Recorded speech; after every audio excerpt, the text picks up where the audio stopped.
요한계시록 2장 17절 말씀, 요한계시록 2장 17절, 귀 있는 자는 성령이 교회들에게 하시는 말씀을 들을지어다.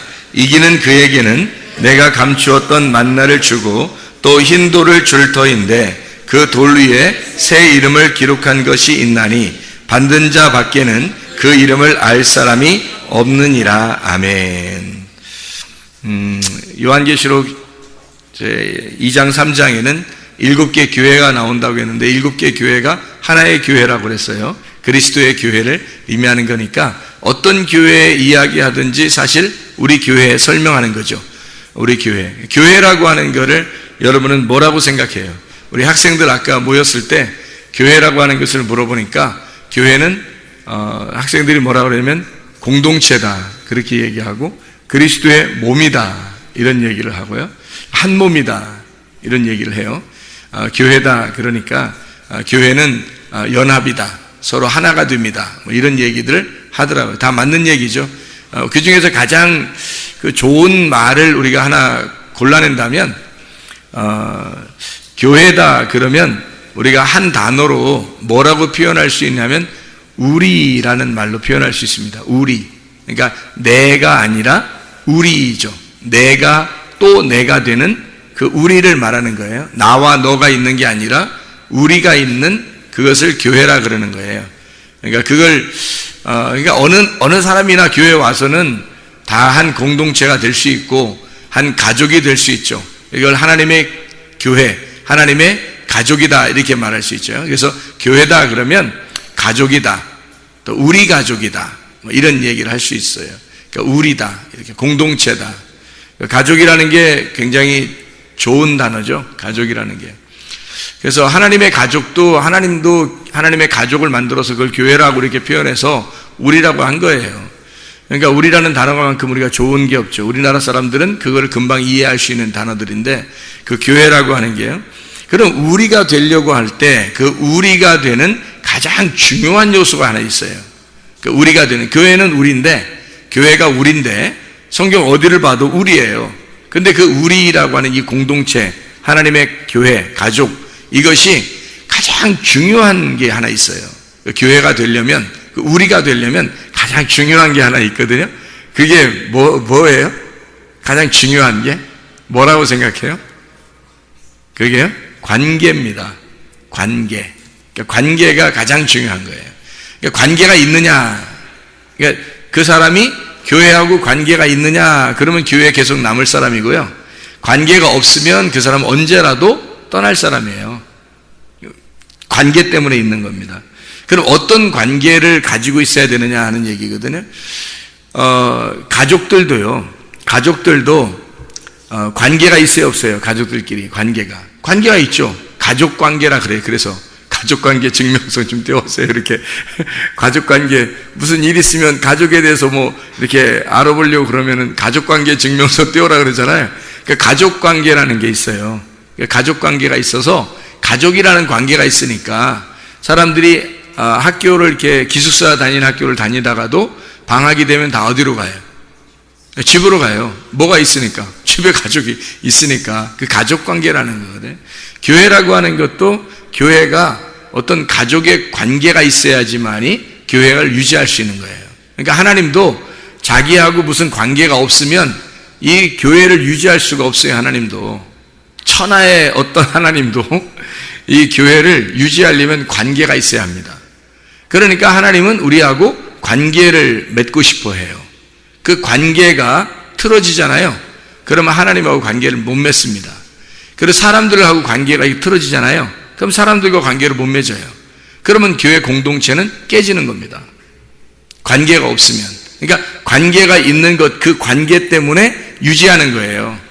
그 관계 때문에 서로가 서로를 유지하는 것, 그 우리가 된다고 하는 건 관계가 필수적입니다. 그래서 관계를 영어로 말하면 relationship 이렇게 말을 해요. relationship. 그래서 relation하고 ship이라는 거거든요. 이게 가족 관계예요. 가족 관계의 그 마음, 정신이에요. 그것이 있을 때 이거를 하나님의 가족 관계, 교회가 유지되는 거예요. 가족들도 가족 관계가 없으면 유지 못합니다. 가족처럼 생각 안 하잖아요. 자녀가 부모를 가족처럼 생각 안 하고 부모가 자녀를 가족처럼 생각 안 하고 남편과 아내가 서로 틀어져 가지고 가족처럼 생각 안 하잖아요. 그러면 가족 관계를 유지할 수가 없어요. 가족은 깨지는 거거든요. 교회도 마찬가지예요. 어느 날이라도 어떤 사람이 깨질 수 있다는 것은 그 공동체에서 벗어날 수 있다는 건 관계가 없어서입니다. 가족 관계라는 게 형성이 되지 않았기 때문에 그런 거예요. 가족 관계는 육체적인 가족 관계들이 서로 이렇게 있어가지고 가족 관계, 친척 관계, 이런 관계를 얘기하는 게 아니에요. 하나님의 가족은 한 몸이에요. 서로 다른 사람이 하나님의 말씀이라고 하는 그 유기체를 가지고요. 하나님의 그 생명체, 말씀이라는 생명체를 가지고 서로 연결이 돼서 하나의 몸을 이룬다는 것을 말하는 게 가족 관계거든요. 말씀하고 하나가 돼야 돼요. 그래서 말씀하고 하나 된 그 사람이 관계가 필요한 거예요. 그래서 하나님은 우리하고 야, 너 나하고 관계 있느냐? 이렇게 물어보죠. 하나님이. 우리가 하나님하고 관계가 있나? 그러면 교회를 사랑할 것이고 하나님하고 관계가 없으면 교회를 사랑하지 않을 거란 말이에요. 그렇죠? 인간적인 그런 관계들은 오래가지 못해요. 인간적인 마음 이런 거는요 오래가지 못합니다. 근데 하나님의 말씀으로 관계를 맺으면 서로 오래가는 거죠. 그걸로 유지하는 게 교회니까요. 가정에서는 말씀으로 유지하는 게 아니에요. 집안에 그 내려오는 내력이 있잖아요. 역사가 있어요. 그 집안의 내력이. 그 내력에서 아버지의 가장이 있으면 아버지의 그 가르침을 받고 또 어머니의 가르침을 받아서 그렇게 가정이 이렇게 유지가 되는 거거든요. 엄마 아빠의 그 훈시를 받아가지고 그 말을 이렇게 받아서 그렇게 유지가 되는 거예요. 가족 관계라는. 교회 관계도 마찬가지예요. 하나님 말씀을 유지하는 거예요. 하나님 말씀을 지켜내는 거죠. 하나님과 관계를 맺는 것이 믿음이에요. 믿음이라는 비즈니스가 뭐냐면 하나님과 나하고 관계를 맺는 겁니다. 관계가 있느냐 하는 거예요.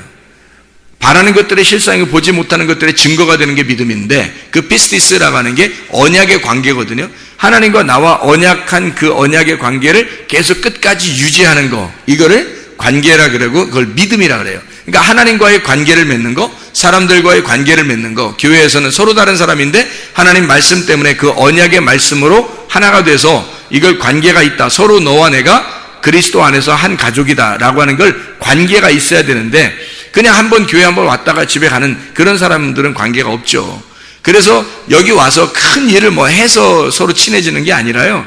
그냥 교회에 와 있어야 되는 거예요. 주로 교회에 왔어요. 그러니까 자기 시간만 남으면 교회 주로 와 있잖아요. 같이 공동체와 함께 자꾸 이게 어울리잖아요. 같이 밥도 먹고 같이 얘기도 하고 그냥 앉아 있는 거예요. 혼자 성경 봐도 돼요. 혼자 앉아서 성경 보고는 방해 안 합니다. 누가 방해 안 하고 같이 기도도 하고 같이 찬양도 하고 같이 예배도 드리고 같이 봉사도 하고 같이 밥도 먹고 그냥 같이 혼자 성경도 가서 읽고 이렇게 하는 거거든요. 같이 얘기도 하고 그냥 뭐 서로 뭐 얘기도 하고 이렇게 하는데 그런 걸 통해서 관계가 생기거든요. 관계가 생기면 이제 그 사람들은 어떤 끈끈한 이런 관계들이 생기잖아요. 그럼 이것 때문에 관계 때문에 우리가 되는 거예요. 우리라는 공동체가 생기는 거예요. 그걸 교회라 그렇게 말하는 거거든요. 자, 그래서 교회가 뭔지 아시겠죠? 교회가 뭔지 아는데 그게 뭐 때문에 유지한다? 관계 때문에 유지한다. 그래서 우리라고 하는 교회가 가장 중요한 단어를 생각해야 되는 게 관계입니다. 내가 하나님과 관계가 있는가? 그리고 하나님은 나하고 관계가 있는가? 나는 사람들하고 관계가 있는가? 교회에 오면 이것이 굉장히 중요한 겁니다. 그거 별거 아닌 것 같죠? 그게 가족 관계예요. 그게 교회를 유지하는, 자기가 교회에 소속되는 그 유지하는 방법이거든요. 그 관계라는 겁니다. 교회에 그냥 무조건 자꾸 와 있으면 관계가 돼요. 근데 안 오잖아요? 가끔 한 번씩 왔다가 그냥 가버리고 왔다가 가버리고 그러면 관계가 안 맺어져요. 관계가 안 맺어지니까 그냥 저 사람은 교회 교인이구나, 교회 한 번씩 오는 그런 설교 들으러 오는 사람이구나 라고 생각하죠. 자기하고 관계가 있다고는 생각 안 합니다. 그리고 그 사람도 역시 교회하고는 자기가 관계가 있다 이렇게 생각을 하지 않아요. 그러니까 하나님과의 관계를 맺기 위해서 하나님은 우리에게 어떤 그 방법을 쓰셨냐면, 우리 보고 내가 너하고 관계를 맺으려면 내가 주는 빵을 먹어야 된다. 내가 주는 빵을 먹어야 된다. 그게 하늘에서 내려온 빵이에요. 그게 말씀이고 내가 주는 말을 네가 먹어야 된다는 거예요. 자, 가족관계도 가족에서 자꾸 자기들 식구죠. 자꾸 같이 밥을 먹고 이렇게 하면서 관계를 맺습니다. 그죠? 그래 가족관계가 되는 거예요. 어떤 사람이 입양을 돼서 왔어요. 그래도 같이 가서 밥을 먹고 같이 가족이 있으면 가족이 되는 거거든요. 어떤 사람이 또 다른 데서 이렇게 어디 지나가는 나그네였는데 와가지고 한 몇십 년을 같이 이렇게 산다고 생각해보세요. 거의 가족처럼 돼버립니다. 같이 밥 먹고 같이 지내고 있으니까. 그렇죠? 이게 관계거든요. 관계가 형성됐단 말이에요. 다시 같이 밥을 먹으면서 같이 말을 했기 때문에 그런 거죠. 교회도 마찬가지예요. 하나님께서도 교회를 왜 만들어놨냐면 하나님이 말씀하시고 하나님이 그 말씀하시는 걸 너희가 먹어라. 그리고 그 말씀, 같은 말씀을 같은 식구로서 같은 양식을 먹자. 같은 양식을 먹는 사람들이 함께 한 마음이 될 거 아니냐 이거죠. 그거를 교회 공동체, 교회 관계다. 이렇게 가족 관계라고 얘기해요. 하나님의 가족이다. 그 사람들을 하나님의 가족이라고 그렇게 해요. 서로 다르지만 계속해서 같이 와서 말씀 먹고 계속 같이 있다 보면 그게 가족 관계가 되는 거예요. 그게 하나님의 가족 형성이죠. 자, 우리라는 교회를 가장 유지할 수 있는 방법이 뭐라고요? 관계입니다. 관계를 잘 맺는, 그러니까 자기가 하나님하고 관계가 있는가, 또 우리 공동체에 같은 관계가 있는가, 이것을 잘 생각해 봐야 되는 거죠. 그렇죠? 그러니까 누구하고 함께 관계를 좀 친해야 되고 이렇게 하는지 금방 아시겠죠. 그죠? 이게 이런 관계가 필요하구나라는 것을 볼 때, 그래서 하나님은 어떤 방법을 쓰시냐면 새 이름을 주셔요. 우리에게. 그걸 안 줘도 되잖아요. 그냥 새 이름 안 줘도 되잖아요. 안 줘도 그냥 형성할 수 있잖아요. 하나님의 뭐 능력으로. 근데 그게 아니고 새 이름을 주셔요. 새 이름을 줘서 그걸 가지고 서로 관계하자는 겁니다. 새 이름을 주고서. 그래서 여기에 보면 요한계시록 2장 17절 말씀에 귀 있는 자는 성령의 교회들에게 하시는 말씀을 들을지어다. 뭘 들어라? 말씀을 들을지어다. 이기는 그에게는, 이기는다고 하는 건 침노를 한다는 얘기예요. 계속해서 이겨. 성령의 검을 왜 주겠어요? 이기라고 주는 거예요. 성령의 검을. 그래서 이기는 자에게는 내가 감추었던 만나를 주고, 아니 이기는 사람에게 뭘 감추었던 만나를 꼭 줄 필요가 있나요?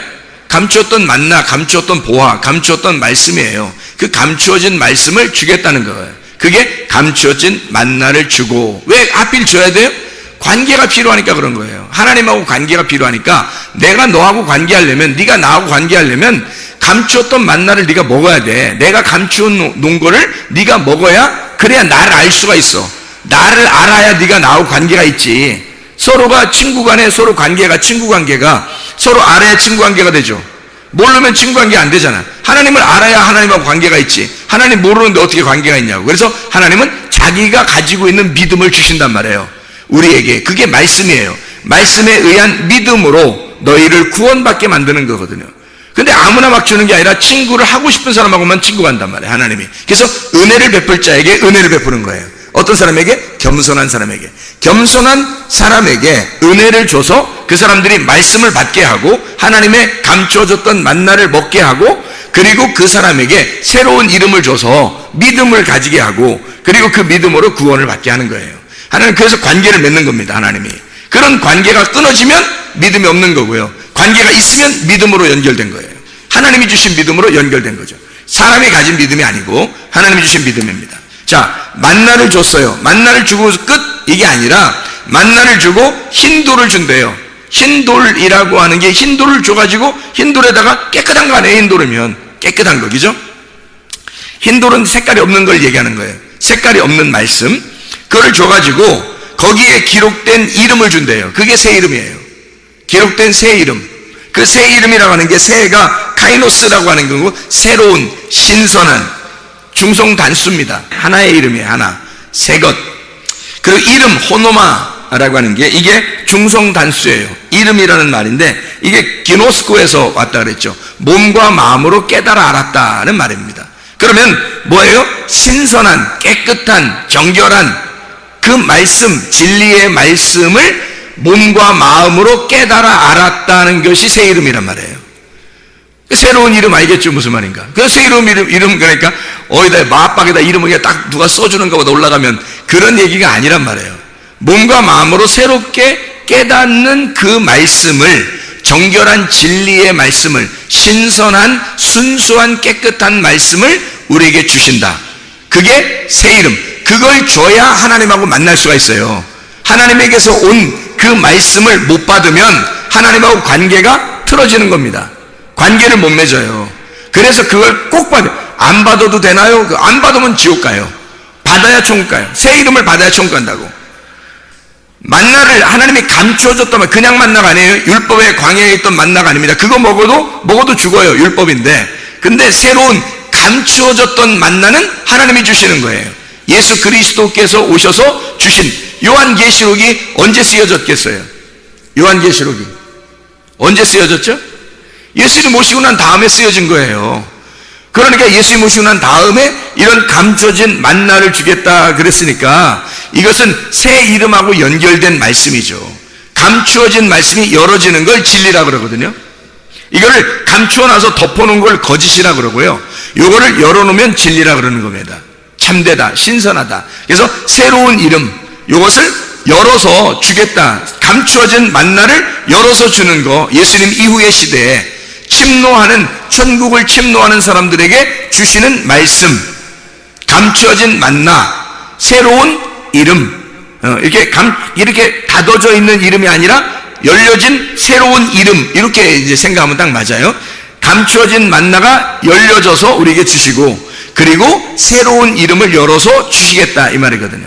그러면 어떤 말이에요? 하나님의 깨달음 있는 말씀을 우리에게 주시겠다는 말이죠. 하나님이 여기서 감추어진 그 말씀을 우리에게 주실 때 그것이 새 이름이 되게 하고, 그걸 통해서 하나님하고 우리하고 관계를 맺겠다는 겁니다. 새로운 이름이거든요. 그 새로운 이름을 주시는 게 하나님의 마음이에요. 우리에게 주시는 그 마음. 그래서 성경에서는 새로운 이름을 받은 사람들이 꽤 많아요. 성경에서는. 한번 우리가 열거해 볼까요? 창세기 4장에 가인이라는 사람이 있죠. 가인이라는 사람이 있는데 이 가인이 어떤 이름이라겠어요? 카인, 단단한, 창, 작살, 단단하다. 그래서 이게 좀 단단하고 이렇게 막 소리를 우렁차게 울고, 그래서 이걸 갖다가 카인, 쿤 이렇게 말하거든요.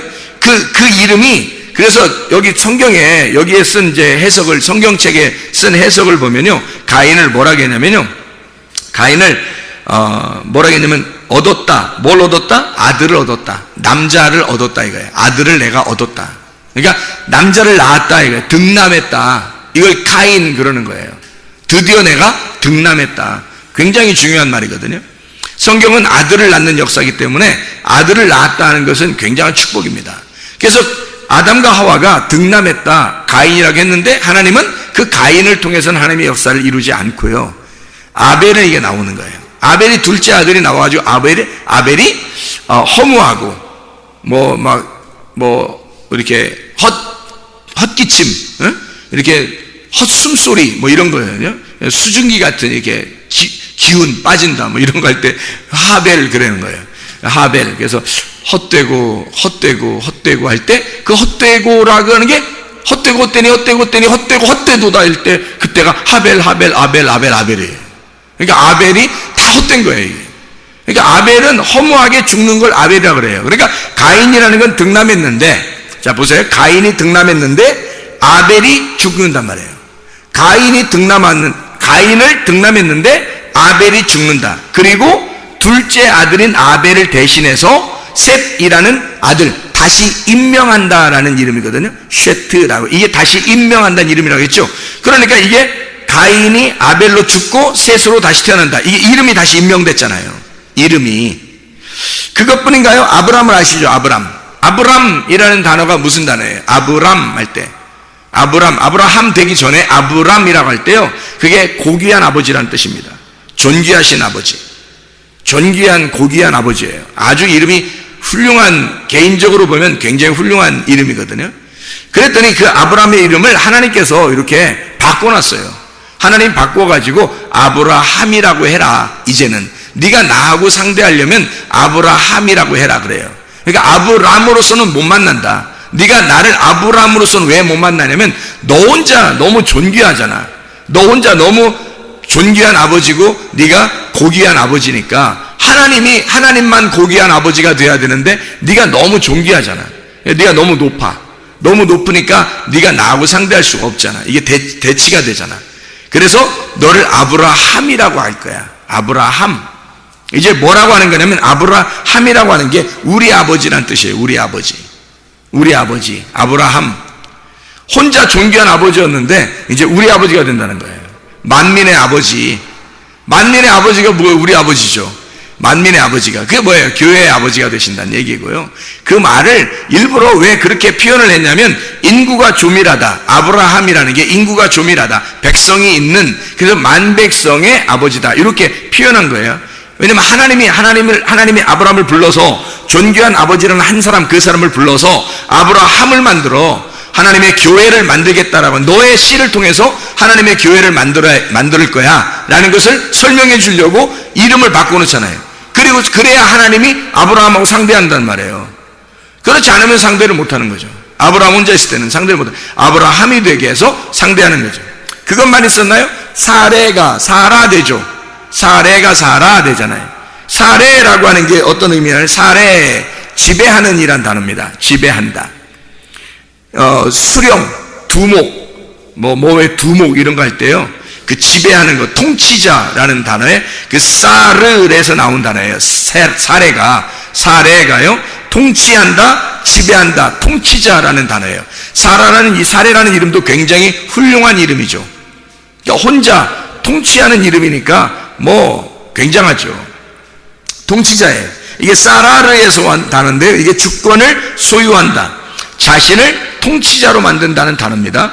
그러니까 사레라는 단어는 혼자 통치하는 자예요. 자기가 자기를 통치자로 성공하겠다고 하는 자, 한번 이 세상에서 내가 성공해 보겠습니다 라고 하는 그런 사람을 사례라고 그러는 거예요.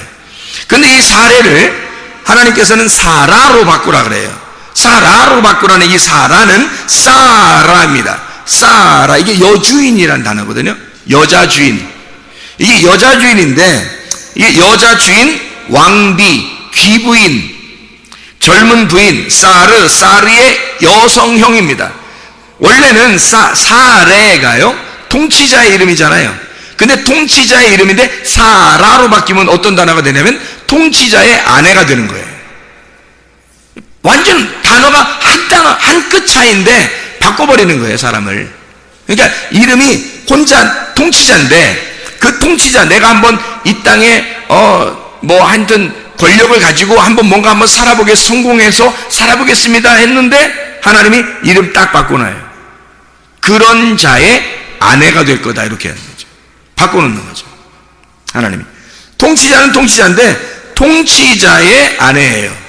왕의 아내, 여주인이죠. 여주인, 왕비, 이렇게 바꿔놓는 거죠. 사라로 바꿔놔요. 그래야 하나님이 통치자 되시고, 그리고 아브라함을 주인으로, 남편을 주인으로 여기는 아내를 만들어 놓는 거죠. 자, 혼자 잘나면서 살 수 없어요. 처음에는 사례 마음대로 하갈도 만나라고 했다가 마음대로 하잖아요. 화도 냈다고 이러잖아요.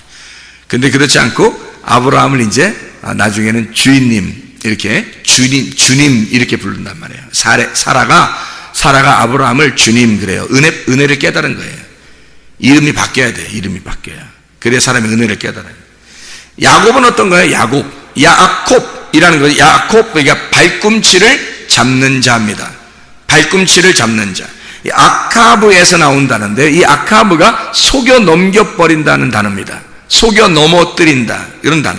발꿈치를 잡는다. 아케브, 발꿈치라고 하는 단어에서 나온 건데요. 이 사람이 야곱이라는, 아무리 단어를 쭉 열거해도 야곱이라는 단어는 좋은 단어가 아니에요.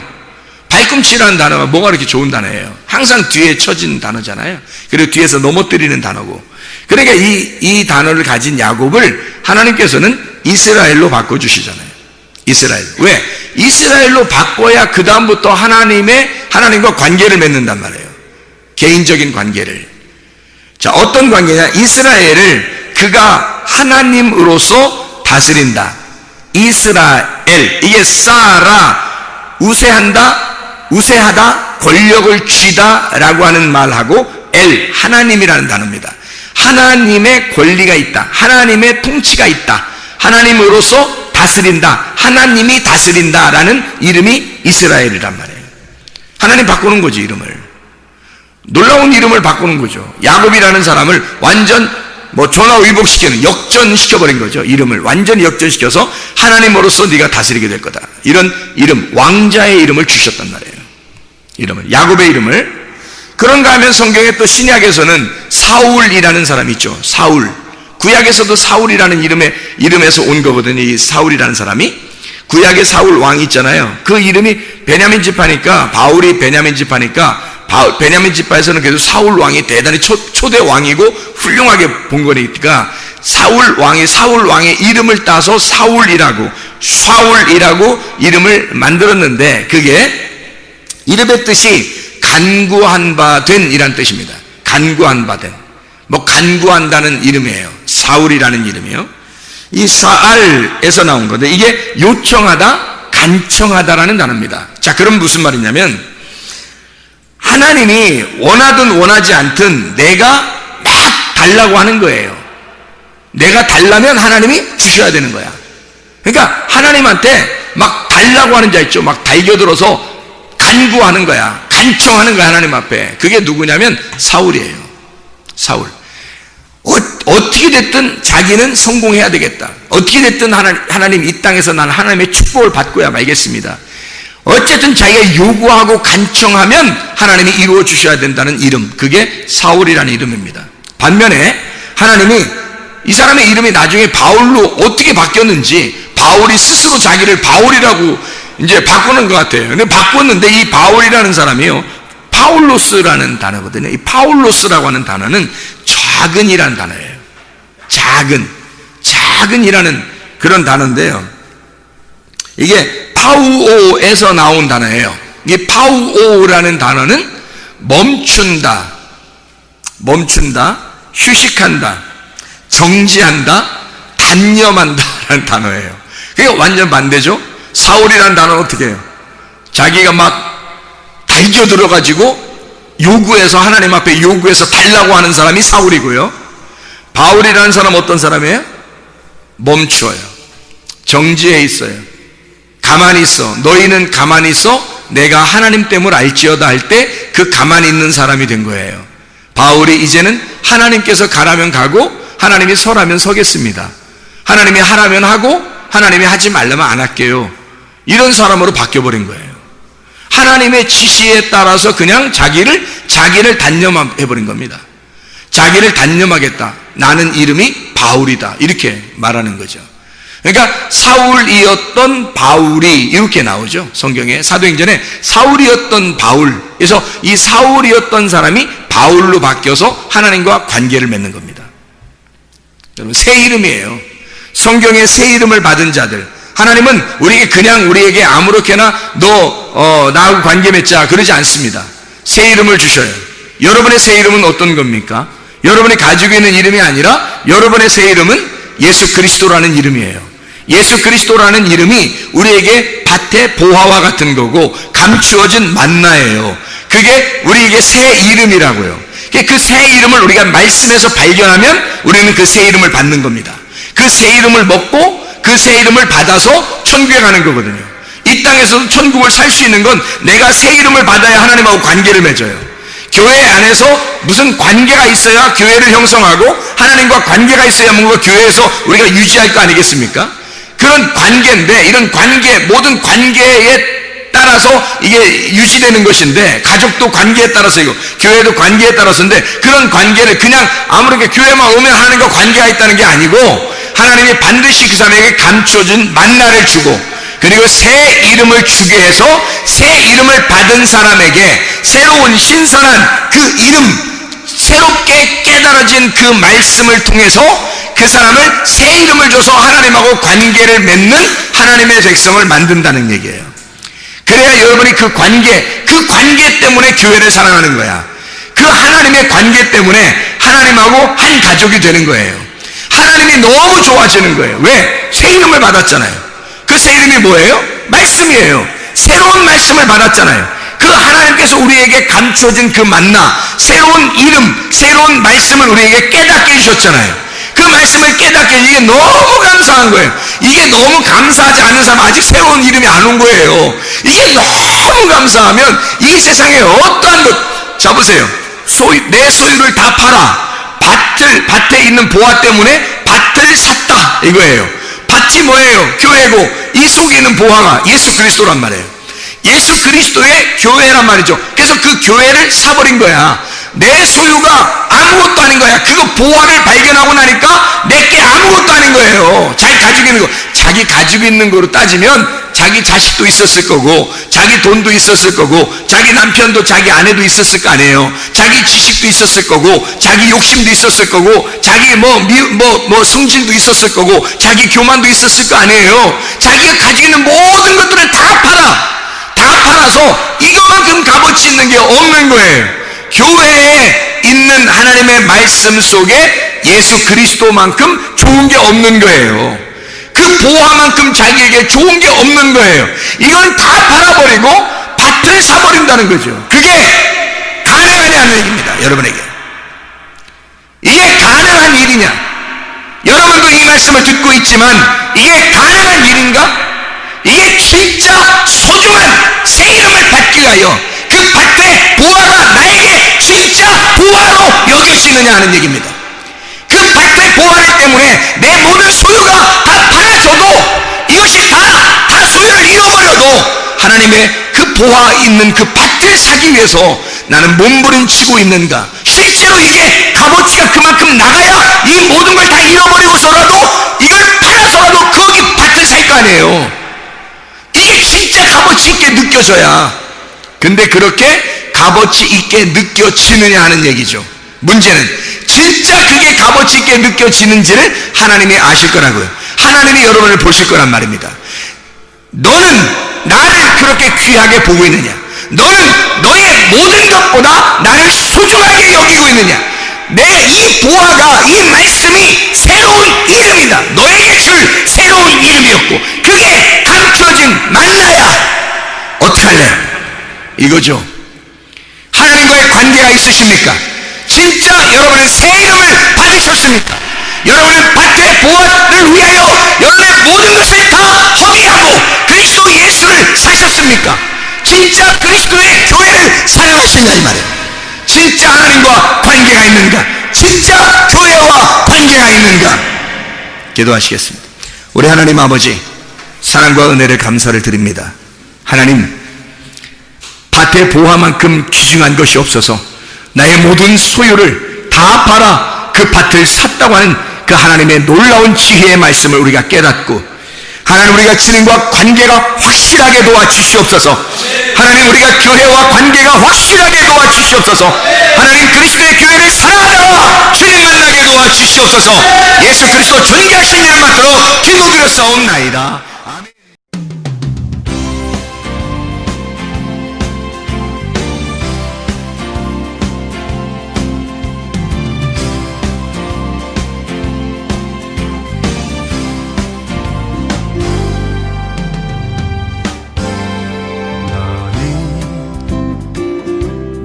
너머로 뻗은 나무 가지에 푸른 열매처럼 하나님의 귀한 축복이 삶에 가득히 넘쳐날 거야.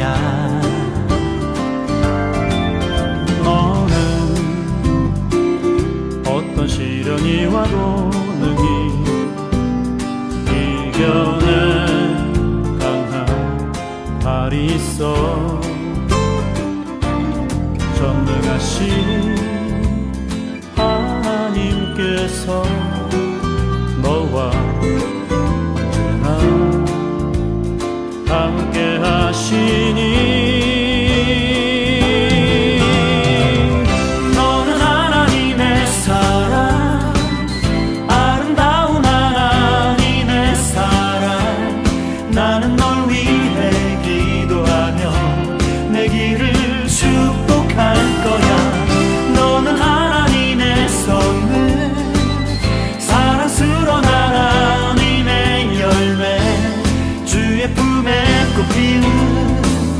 나무가 되어줘.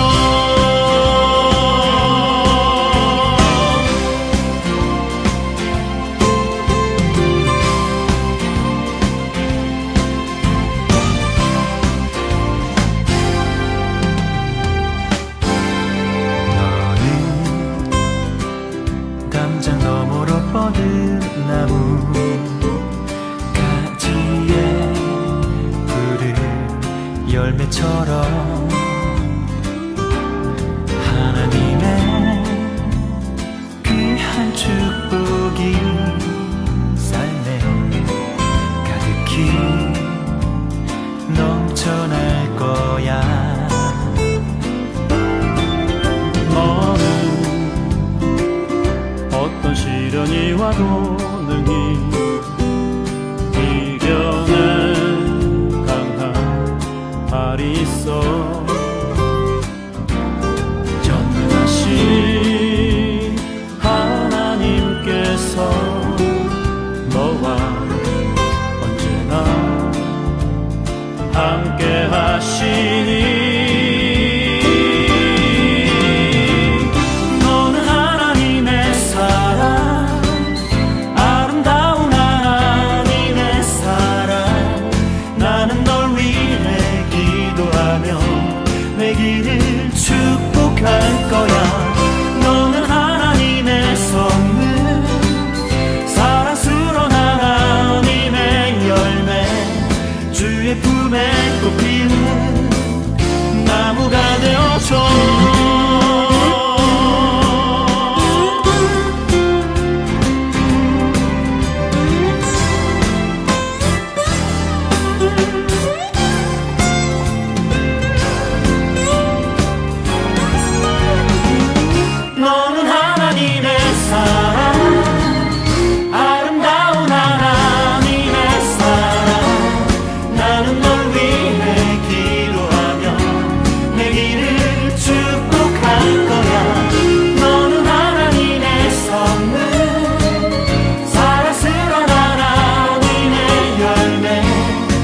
주의 품에 또 피운 나무가 되어줘.